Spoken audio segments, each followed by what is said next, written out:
the elimination of Russians with their own weapons is not far off.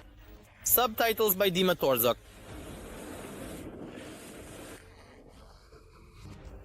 The weapons that the Russians sent to their Middle Eastern terrorist allies will definitely soon arrive in Ukraine, and Israel will assist in this. Israel reportedly met with Ukrainian diplomats on Tuesday, January 1st, to discuss the transfer of weapons. Since then, American military cargo planes have been tracked flying from Israel to an airbase in eastern Poland. The Telegraph publication. How does Israel now have Russian weapons? It's simple. They captured it during operations against Hezbollah in Lebanon and Syria.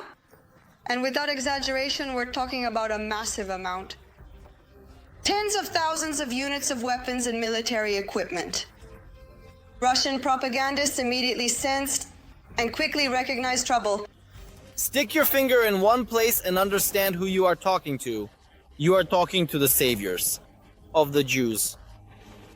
Of course, Israel is very careful with such shipments. Throughout the entire full-scale war, no military aid has been officially sent. But is this true? What has changed and what weapons are we talking about? Let's figure it out. Israel has maintained an unambiguous position of neutrality throughout the full-scale war.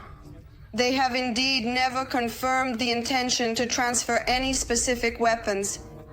And if any information leaked to the media, they would start to refute it. But likely the situation has changed now. And this is particularly what the Ukrainian president believes. I asked all the leaders of Israel to help me with military aid. They did not help. They said no. They wanted to maintain a balance with Russia, with us, between us. But I think that now they have started to change their position. And it is possible that Israel was actually pushed to this by Russia itself. The rapprochement of the Russian Federation with Iran and the signing of the Comprehensive Military Technical Cooperation Agreement.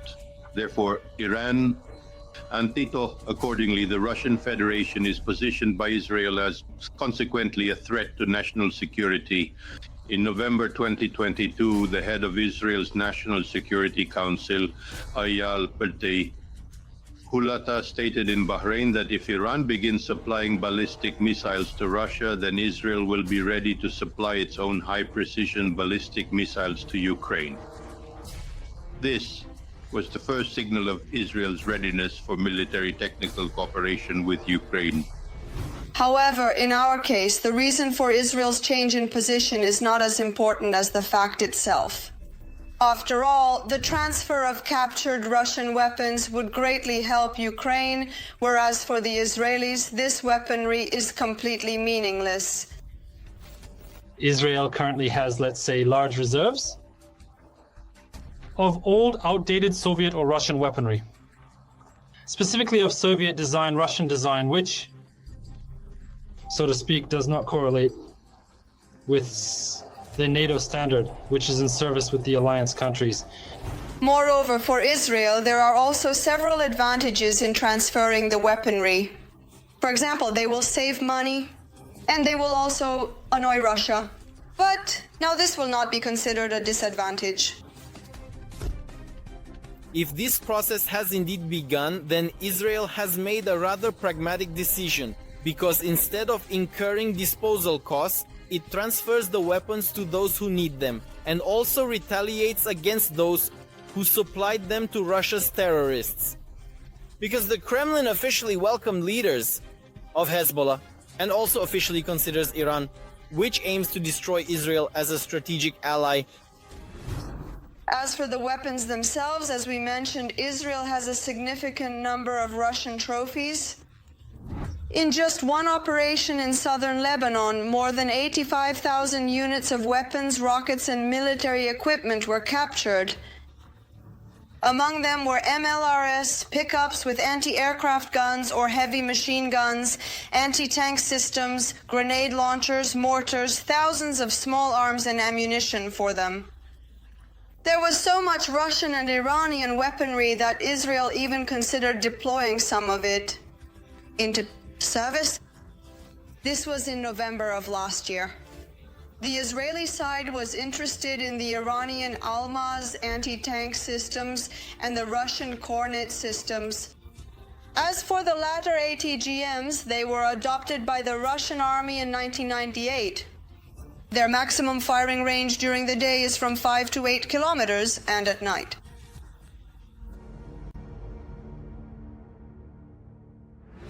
In the trophy arsenal of the Israelis, there is also heavy weaponry such as Ki tanks captured during a recent operation in Syria.